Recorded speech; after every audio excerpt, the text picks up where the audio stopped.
കോട്ടയം കരൂരിലെ വഴിയോര വിശ്രമ കേന്ദ്രത്തിന്റെ പ്രവർത്തനം നിലച്ചിട്ട് മാസങ്ങളായിട്ടും പഞ്ചായത്ത് ഇടപെടുന്നില്ലെന്ന് പരാതി. യാത്രക്കാർക്കേറെ പ്രയോജനകരമായിരുന്ന പദ്ധതി പുനരാരംഭിക്കണമെന്ന ആവശ്യവും ശക്തമാണ്. മാസങ്ങളായി ഉപയോഗിക്കാത്തതിനാൽ ഉപകരണങ്ങൾ തുരുമ്പെടുത്തു തുടങ്ങി.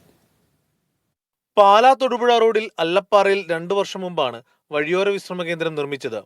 നിർമ്മാണത്തിനായി 40 ലക്ഷം രൂപ മുടക്കി. എന്നാൽ വിശ്രമ കേന്ദ്രം ഏതാനും മാസം പ്രവർത്തിപ്പിച്ച ശേഷം കരാറുകാരൻ മടങ്ങി.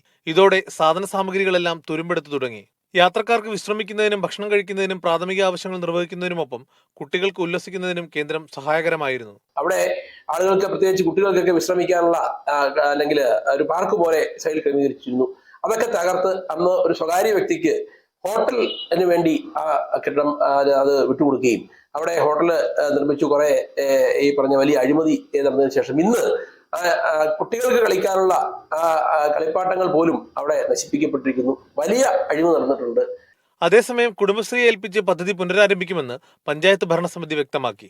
ഇതിനായി നടപടിക്രമങ്ങൾ ആരംഭിച്ചതായും പഞ്ചായത്ത് പ്രസിഡന്റ് പറഞ്ഞു. മീഡിയ 1 കോട്ടയം.